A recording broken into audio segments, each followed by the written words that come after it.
Doutor Oswaldo, boa tarde, tudo bem? Tudo bem, Solange. Tudo bem. Uma vez fala aqui, é sempre uma alegria estar com você. A alegria é nossa, né, de o senhor doar um pouquinho do tempo, que eu sei que é tão difícil, não é verdade? Doutor, é aqui, é na UTI, é na UNOeste, é no consultório, gente, é no centro cirúrgico, é em todos os lugares, né?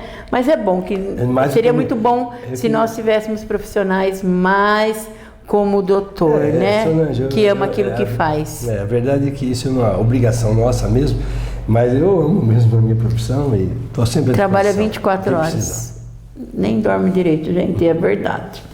Doutor, hoje nós, né, pessoas vieram me perguntar que gostaria, nós sabemos que o senhor também o senhor é gastro e trabalha muito, né, conhece muito intestino, né? E as pessoas falam assim, Solange, fala para o doutor nos orientar como cuidar bem do nosso intestino, porque a gente sabe que tudo depende, né, do intestino. Então eu queria que o senhor só para fazer falasse um pouquinho. Eu sou cirurgião do aparelho digestivo, sou cirurgião geral, tenho formação em trauma, mas sou cirurgião do aparelho digestivo por formação na Escola Paulista de Medicina, Unifesp. Mas a minha especialidade mesmo, eu tenho especialização em coloproctologia, que é as doenças do reto, colo e ânus. Então, isso é importante, só para a gente frisar um pouquinho, né? E tenho mestrado nessa área aí, na própria Unifesp. Então, é um tema espetacular, eu acho que é o nosso dia a dia, da mesma forma que as doenças virais, as pandemias, as doenças intestinais são importantíssimas. E a gente vive hoje também na prevenção. Se nós falarmos hoje de doenças intestinais, eu posso dividir o intestino, que é o colo, reto e o ânus, e vai ser tema das nossas conversas nas futuras. Outras próximas, acompanhem. Deixar bem claro, vou dar uma pincelada hoje, depois nós vamos entrar nessas doenças. Nós dividimos as doenças em doenças orgânicas e as doenças funcionais. Eu vou dar exemplo de uma doença orgânica que todo mundo conhece, que é o câncer do intestino. O câncer pode estar no intestino grosso, como no reto, como pode estar também na borda anal, chamada de ânus ou canal anal. Então, é uma doença assim orgânica, porque nós temos substrato orgânico. Vou dar um outro exemplo de uma doença orgânica do intestino, são as doenças diverticular do cólon, que o pessoal chama de diverticulite erroneamente, porque nem todo mundo que tem doença diverticular do cólon tem diverticulite aguda. A diverticulite aguda só é uma complicação da doença diverticular, por ser uma doença orgânica e adquirida. Ninguém nasce com doença diverticular. Nós vamos adquirir com o tempo pelo mal, normalmente, pelo mal, a má alimentação e o mau uso do próprio intestino. A outra doença, vou dar outro exemplo de uma doença orgânica, são as doenças que a gente chama de infecciosas. Então, as doenças infecciosas como a linfogranulomatose, a tuberculose intestinal, né, a paracoccidioide micose no intestino, mas são doenças muito mais específicas. Uma outra doença orgânica que acomete muito, que todo mundo fala muito, são as doenças do orifício do ânus. São chamadas também de doenças orificiais, que é desde a doença hemorroidária, que é muito frequente, a fissura anal aguda e crônica, as papilites, as criptites, os abscessos, as fístulas e os tumores. Então tudo isso é um pool de doença orgânica. E do outro lado nós separamos as doenças funcionais, que são 4. A diarreia aguda, que chega até 30 dias, as diarreias crônicas, que passam de 30 dias, a síndrome do intestino irritável, que ela tem um componente diarreico, um componente de constipação, e a própria constipação crônica, que é a dificuldade de fazer cocô. Então, nós dividimos agora as doenças em doenças orgânicas e doenças funcionais. Então, desse pool de doenças, vamos dizer, de todas essas doenças do intestino, Solange, nós podemos falar uma de cada um nos nossos temas. Nós vamos falar. E nós vamos falar disso. Uma coisa, só vou deixar aqui um lembrete. Da mesma forma que a gente tem falado em prevenção, o obeso emagrecer, o diabético controlar, o hipertenso tomar medicamento e emagrecer, né? A gente prevenia não pegar dengue, chikungunya ou zika, não pegar SARS-CoV-2, a prevenção como lavagem das mãos, usar máscara. Eu vou falar que para prevenir, só tem um jeito de prevenir doença do intestino, comendo mais fibra e tomando mais líquidos. Então, para o intestino funcionar, nós temos que fazer. Para não ter doença do intestino, nós temos que fazer ele funcionar. Quanto mais o paciente ou a pessoa ela é constipada, pior é. Porque a gente fica mais tempo vamos dizer, com os metabólitos ou os resíduos fecais em contato com o intestino, com a luz do intestino. Quanto mais tempo você ficar, quanto mais constipado você for, mais risco você tem de ter o que a gente chama de uma mutação daquela mucosa, levando a um câncer. E a única doença que você faz prevenção realmente do câncer é o câncer de intestino, que você vai lá e tira o pólipo, que é o pólipo que pode ser adenomatoso viloso tubular ou misto, que é uma lesão pré-maligna. O restante você já está tratando o câncer, que pode ser in situ ou já avançado. Mas do intestino, se você pega a lesão que é precursora do câncer, que são os pólipos, você tira antes de virar o câncer. Então, e qual é o exame que a gente faz isso? Colonoscopia. Então, só para dar um preâmbulo, que eu acho que é um tema extremamente atual, é um tema extremamente importante. Doutor, então na realidade as pessoas, aquelas pessoas que não tomam muito líquido, que seria a água, né? Água, que nem o senhor está suco, tomando, chá, né? gelatina. Tem que estar todo dia. Sim, porque para você, vamos dizer, deixar as fezes mais pastosas, mais umedecidas, para você fazer cocô, você tem que tomar líquido. Né? Porque o intestino também absorve líquido. Então você tem que tomar líquidos e comer muita fibra. O que é fibra? Que é fibra, tem resíduos. Então, mamão, bagaço, bastante verduras cozidas, verduras de folhas. Isso é importante. Não é só comer churrasco. Eu até brinco que os pacientes que muito chegam no meu consultório falam assim: você gosta mais de tomar água, suco e chá? Comer verduras cozidas ou verduras de folhas, ou gosta mais de massa, pizza, pão e churrasco? Ai, meu Deus! Então, é difícil. E é o que a gente normalmente. Ninguém chega para uma criança e fala: nossa, como tá gostosa essa verdura.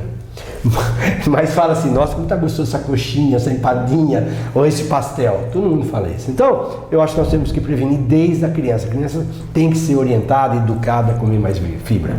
Intestino preso, doutor. É isso, as pessoas. Agora, então, mas as pessoas que têm intestino preso é perigoso. Não é por ter o intestino preso, mas é por deixá-lo preso. Por deixá-lo preso. Então tem pessoas que o ritmo intestinal nosso habitual é fazer de 1 a 3 vezes fezes pastosas sem muco, pus, todo catarro dia e sangue. O correto é de 1 a 3 vezes fezes pastosas sem muco, pus, catarro ou sangue. Ponto. Nossa. Isso é o normal. Tá? Se você deixa 24, 48 horas, isso é constipação. Ponto, é constipação. Então, o que você tem que melhorar? Fazer exercício, que melhora a prensa abdominal, o movimento peristáltico melhora. Comer mais verduras cozidas, verduras de folhas, importante. E tomar bastante água, suco e chá. Ponto.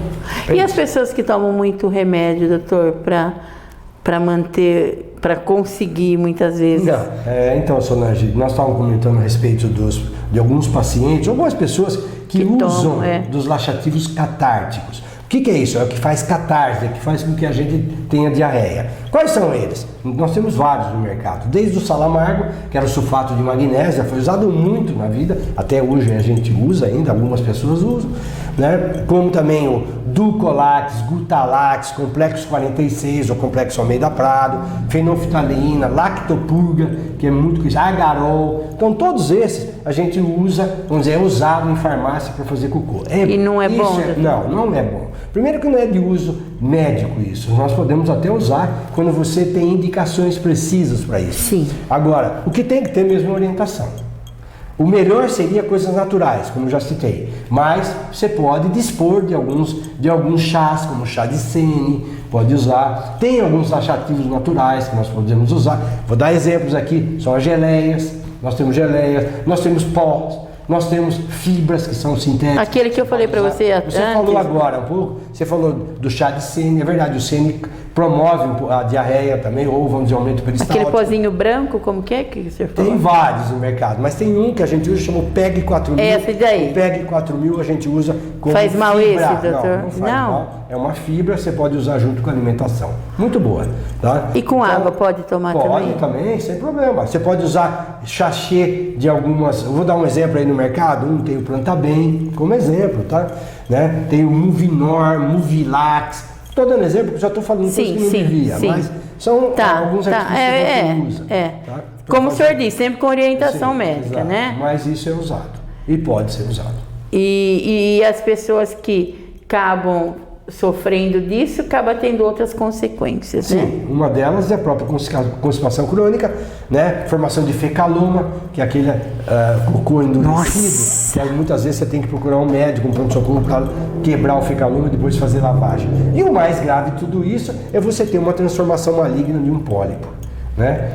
Não deixar chegar nisso, né, doutor? E que é o tempo que você tem de permanência das fezes dentro do intestino grosso, você pode, por alguns metabólitos, você vir a ter uma alteração naquele pólipo, que já é um tumor benigno, levando a um tumor maligno.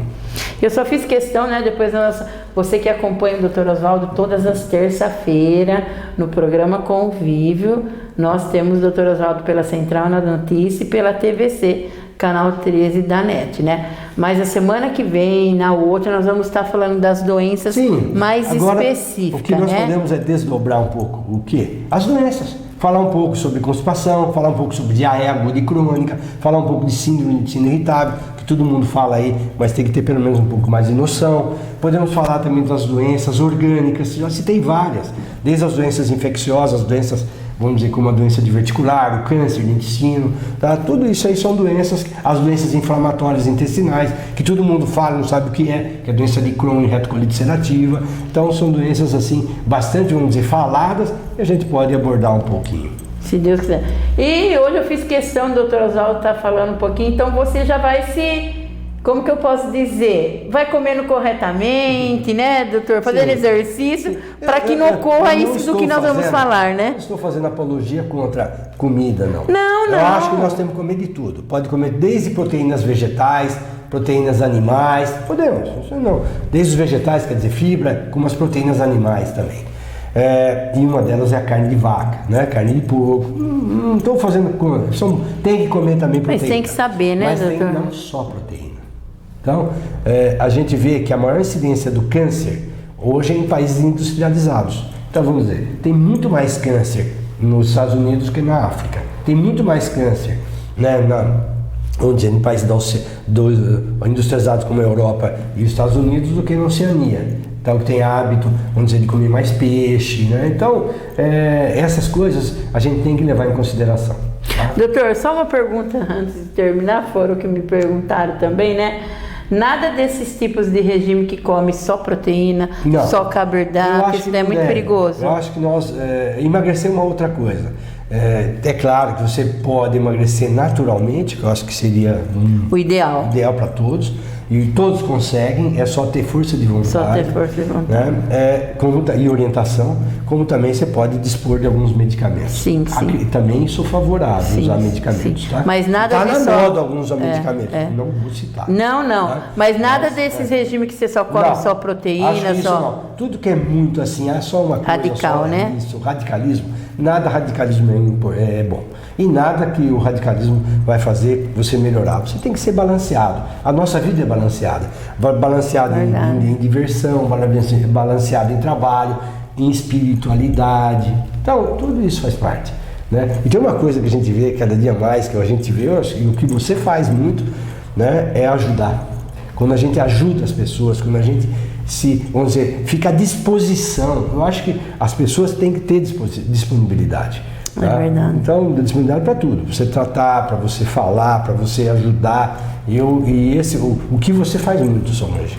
E é por isso que você, vamos dizer, está sempre sorrindo, alegre, de bem com a vida. Eu acho que isso você tem que transmitir e continuar transmitindo.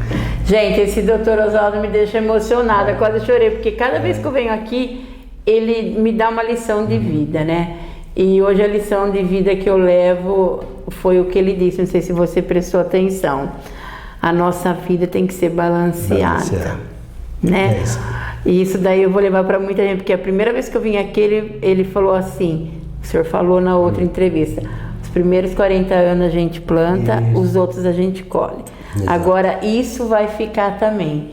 A nossa vida tem que ser balanceada em tudo. Tem que ter tempo para tudo. Tem que ter um equilíbrio em tudo. Como o senhor disse, é na religião, é no trabalho, é no lazer, é em tudo. Nós achamos, tentamos pelo menos seguir, né? Doutor, muito obrigado pela escola que está sendo, né? Que Deus aí continue iluminando Eu fico muito honrado, viu? esse dom do Senhor, Amém. tá bom? Tá? Foi a nossa dica com o nosso querido médico, Dr. Oswaldo, para você.